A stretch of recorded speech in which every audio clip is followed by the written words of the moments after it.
Now, what did you wear in terms of like a base layer? And was there a concern about you sweating while you're pulling all that weight, especially initially when it was 375 pounds? Yeah. So, one of the famous lines that, people who have been in the polar environments will say is, if you sweat, you die. And, it's maybe a little bit of hyperbole, but it's not far from the truth, which is you start sweating and you stop for even 30 seconds, your clothes are literally freezing to your body.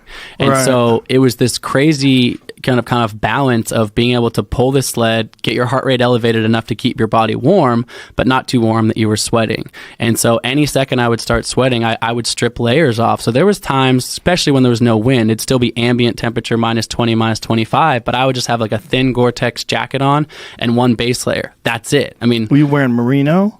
Merino actually itches my skin, although it's really good, but for me, I'm a little bit allergic to it. So I wear like synthetic fabric. Do they have a synthetic that completely mimics merino in terms of the way when it's moist, you still stay warm? Yeah. So merino, honestly, merino is amazing fabric for that reason. Unfortunately for me, like I said, it just irritates my skin. It is so funny that you could suffer through all that, but you can't have itchy clothes on. A little merino wool is gonna make me feel bad. So I use a synthetic, but it's what crazy. Company are you using? Like what? I was using Mountain Hardwear base layers, and then actually my outer layers was this Norwegian company called Rogans of Norway. They don't sponsor me, but they actually, believe it or not, the Norwegians know a thing or two about being in the polar environment, and so they've designed a really good jacket and pant that's actually really breathable and really good. And then I sewed a fur ruff onto the edge, so a wolf fur ruff on the outer side of the hood.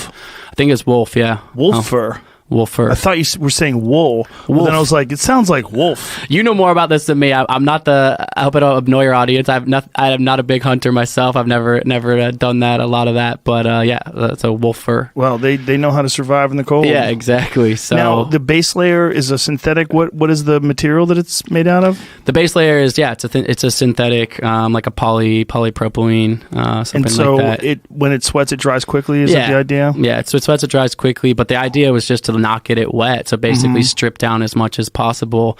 But like literally I'd go from that, and then of course I needed to eat and drink every 30 minutes or whatever, actually more like every hour or so. I'd stop in the front of my sled. I had a huge puffy down jacket, like a massive like Michelin Man huge puffy down jacket. So even if you're stopping for a minute to drink water, before even trying to do that, boom, put the big jacket on, because that's how cold you can get immediately from stopping. I mean, it's just so much colder than when pulling the sled. Your heart rate stays up and keeps you pretty warm. I would imagine like your hands and your feet too. That would be a real issue, right? The small digits. Yeah, I mean, frostbite's real for sure. Hands outside of the gloves. That's why some of the stuff I was doing in the training of get my hands with the dexterity. You have to tie all these knots with big gloves, mittens on. You can't take your gloves off for any sizable period of time.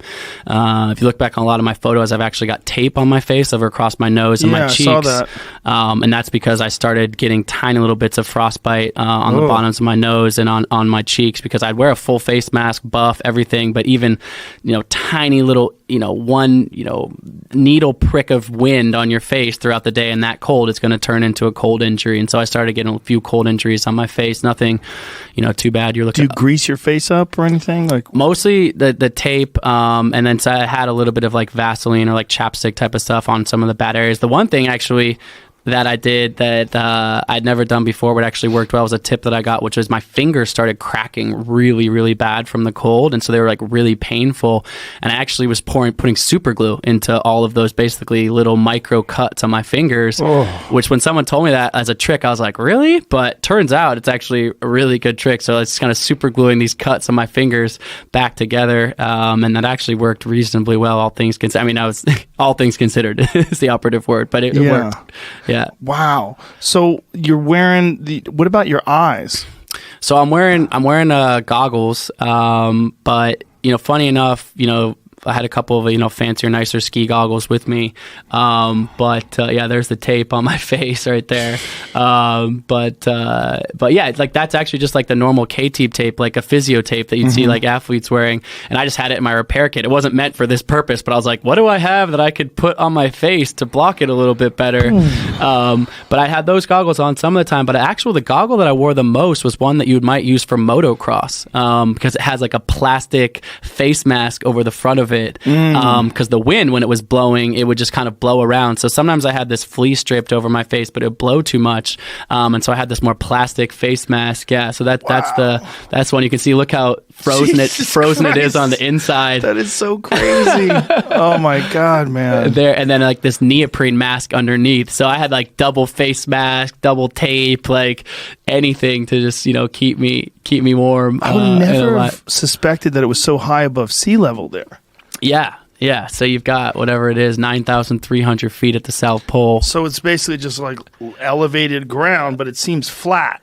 Right, but I started at sea level. So I'm not only I'm actually going uphill all the way to the South Pole. So for the first 40-some days, I pulled that sled uphill completely. Dude, so it was freaking me out. The whole thing freaks me out.